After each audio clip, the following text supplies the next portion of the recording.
Diane Sawyer has spent 5 decades asking the questions that matter. From her groundbreaking work on 60 Minutes to her legendary tenure at ABC News, she's become the journalist celebrities turn to when they want serious, thoughtful conversation.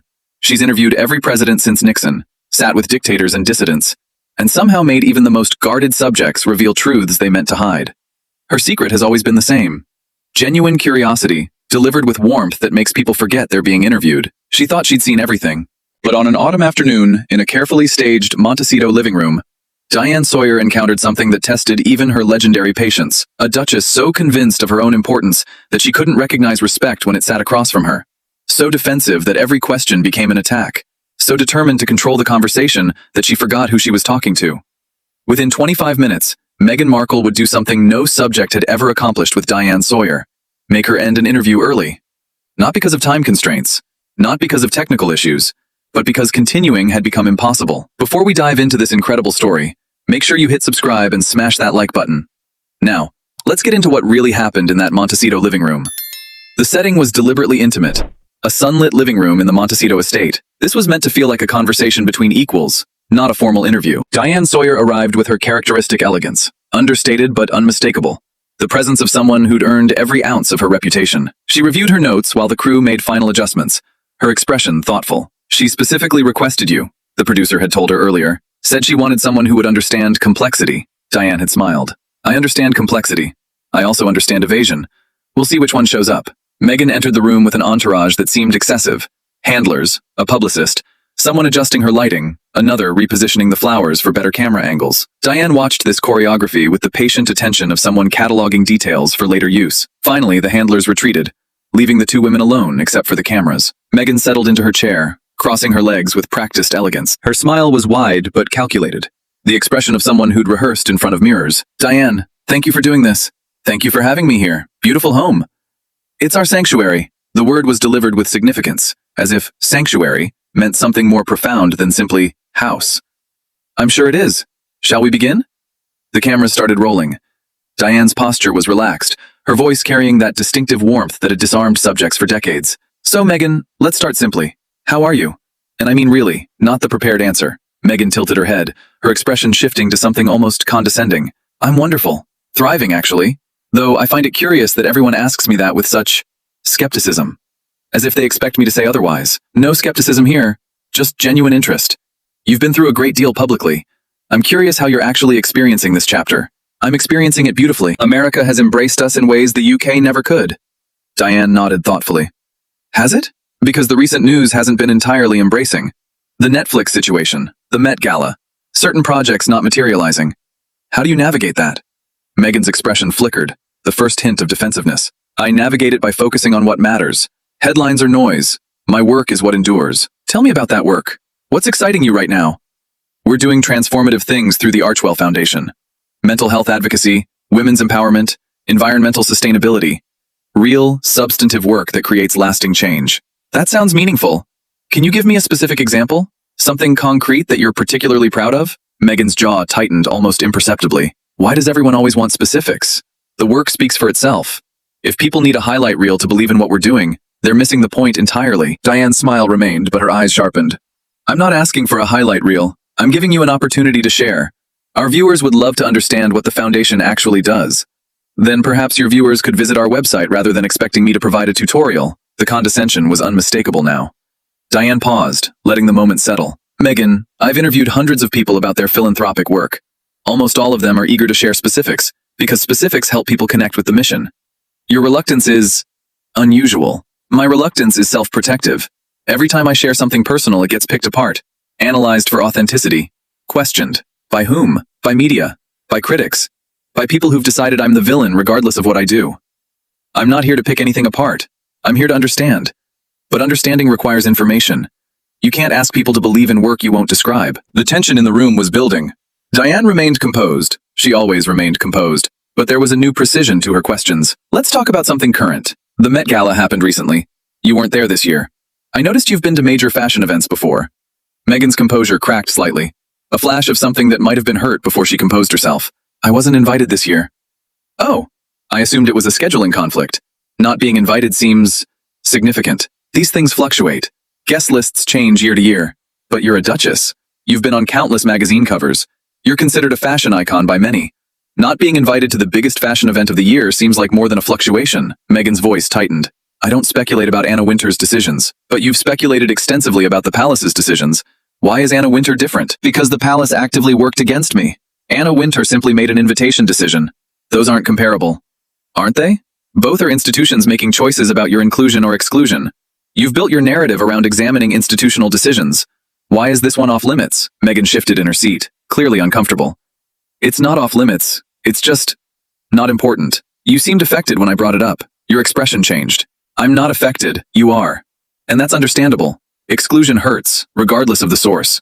I'm just curious why you're willing to discuss one form of institutional rejection extensively and not another. Meghan's face flushed.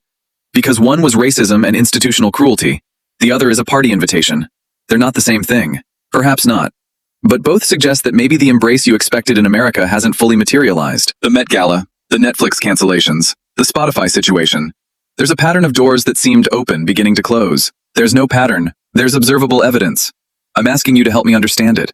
Diane shifted topics, her approach gentle but relentless. Speaking of Netflix, several of your projects have been canceled recently. The animated series, some documentary concepts. What happened? Meghan's expression hardened. Projects evolve. That's the entertainment industry. Not every concept makes it to production. But these were announced publicly. There was fanfare. And then they quietly disappeared. That's not evolution. That's cancellation. The terminology doesn't matter. It does, actually. Evolution suggests organic change. Cancellation suggests someone made a decision that the projects weren't working. Which is it? Our focus shifted to other priorities. What priorities specifically? I'm not going to provide a business breakdown of our internal decisions. I'm not asking for a breakdown. I'm asking a simple question. Why did projects you publicly announced not happen? Because we chose to focus on other things. Which things? Meghan's voice rose slightly. You're being deliberately obtuse. Diane's expression didn't change. I'm asking follow-up questions. That's what interviews are. You've given me vague answers about evolution and priorities without explaining what any of that actually means. I'm pushing for clarity. Clarity isn't always possible when discussing creative work. Clarity is always possible. You're choosing not to provide it. That's different. The distinction landed with precision. Meghan's composure was cracking more visibly now. Let's try a different subject, Diane said smoothly. How's Harry? The walls went up instantly. Meghan's entire demeanor shifted, closing off, becoming guarded. I'd prefer not to discuss my husband. Diane's eyebrows rose gently. You'd prefer not to discuss him at all? This interview is about me, my work, my perspective. But Harry is central to everything you've built together. The foundation is joint. The Netflix deal is joint. Your entire public narrative is joint. How can we discuss your life without discussing him? By focusing on my individual contributions, which are what specifically? Because from the outside, it's difficult to identify where the partnership ends and individual work begins. I have my own identity. I'm sure you do, but you haven't shown it publicly. Everything we know about your post-royal life involves Harry. So when you say you don't want to discuss him, you're essentially saying you don't want to discuss your public existence. Meghan's jaw flexed. There are rumors I need to address since you're pushing this. I'm not pushing anything. The divorce rumors, the separation speculation. They're completely false. Malicious lies from tabloids that want to destroy us. We're stronger than ever. Our marriage is solid. Diane nodded slowly. I appreciate you addressing that directly. Though I notice I didn't ask about divorce. I asked how Harry was doing. Why did your mind go immediately to divorce? Meghan stiffened. Because that's what the media keeps suggesting. I'm not the media in that sense. I asked a simple question about your husband. You interpreted it as asking about divorce. That interpretation is yours, not mine. I know what people are really asking when they bring up Harry. What are they really asking? They're asking if the rumors are true. If we're separating. If the marriage is falling apart. I was asking how he's doing.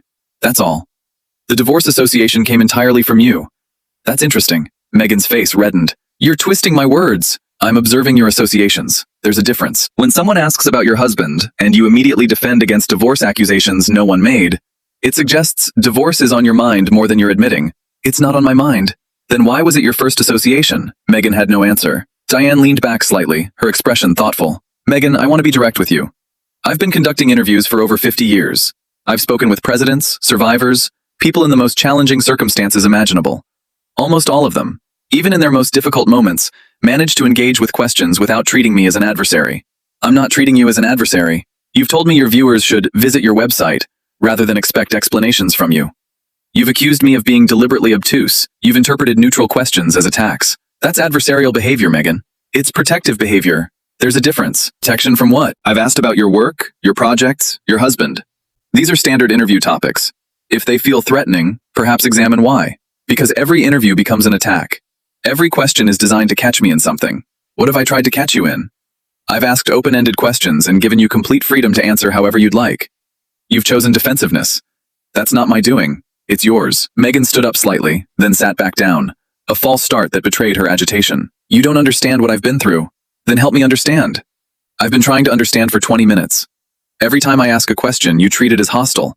Every time I push for clarity, you accuse me of twisting words.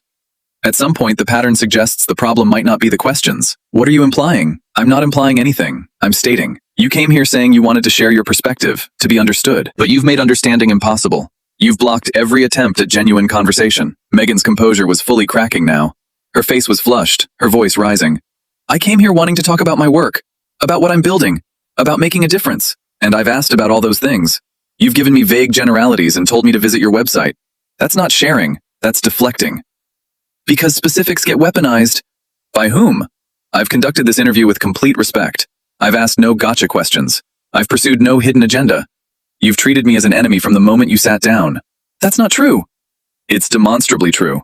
The cameras have captured everything. Our viewers will see exactly what happened. A journalist asking gentle questions, and a subject treating them as warfare. Meghan grabbed her water glass, took a long sip, then set it down with more force than necessary. This isn't working. No, it isn't. And I think we need to acknowledge why. Because you won't give me a fair platform. I've offered nothing but fairness. Every question has been respectful. Every opportunity to share has been genuine. You've declined them all while insisting you want to be understood. That's contradiction, Meghan. And at some point, I have to recognize that continuing isn't productive. Meghan stared at Diane, seeming to finally register that something had shifted. What do you mean, not productive? I mean that I can't interview someone who won't be interviewed. I can't understand someone who won't be understood. I've been doing this work for 50 years. I know when a conversation is possible and when it isn't. This one isn't. Diane's expression carried something unexpected. Not anger, not frustration, but something closer to disappointment. Meghan, I'm going to be honest with you. I agreed to this interview because I believed you had a genuine story to tell. I thought, despite everything written about you, there might be a real person underneath the headlines who deserved a fair hearing. There is. Maybe, but I haven't met her today. I've met someone so guarded, so defensive, so convinced of her own persecution that she can't recognize basic professional courtesy. I asked about your foundation. You told me to consult your website. I asked about your projects. You accused me of being obtuse. I asked about your husband.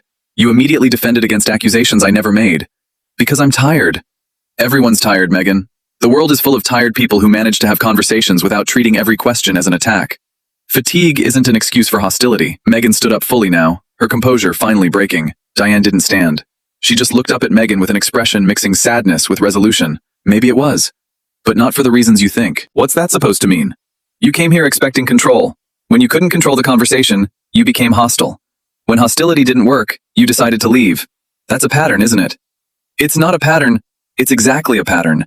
You've done this before. When things don't go your way, you exit. The palace, the UK, interviews that challenge your narrative. The specific circumstances change, but the response is consistent. Departure instead of engagement.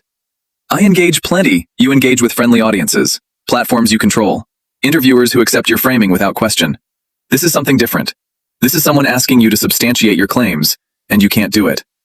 Meghan grabbed her purse, her movements sharp with controlled fury. I don't need to substantiate anything to you.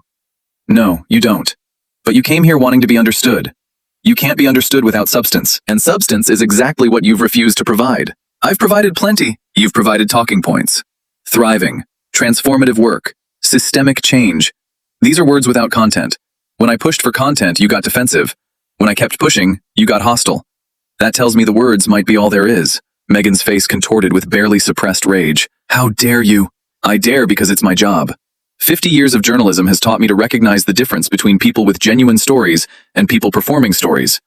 I'm not sure which you are, but your behavior today suggests you're not sure either. You don't know anything about me.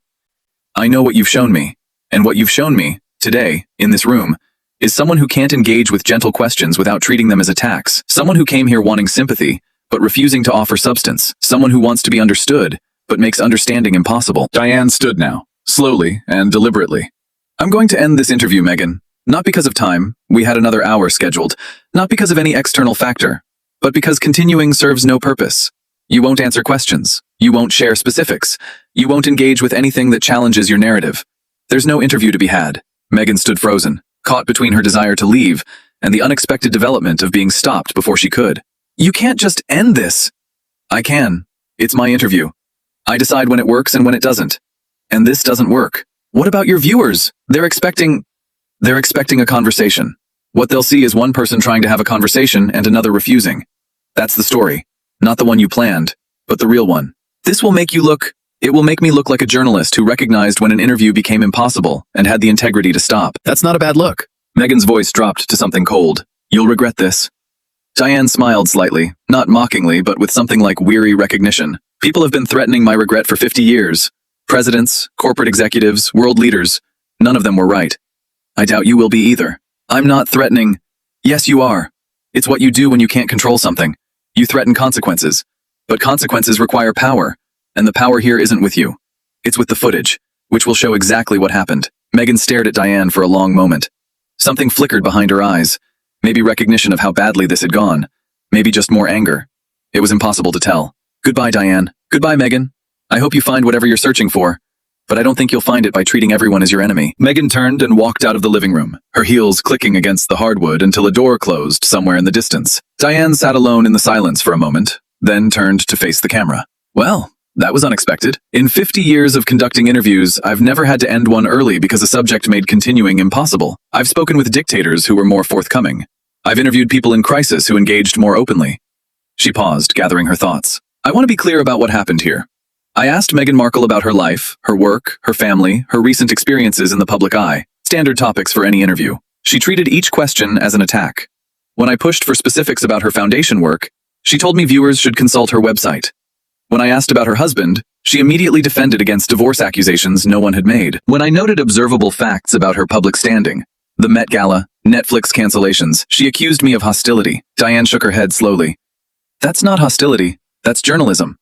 Asking people to explain their public statements and public actions isn't an attack. It's basic accountability. What I experienced today was someone so accustomed to controlled environments that normal conversation felt like combat. She looked directly into the camera. I feel for her. I genuinely do. Whatever she's been through has left her unable to distinguish between enemies and people simply doing their jobs. I wasn't her enemy. I was a journalist offering a platform.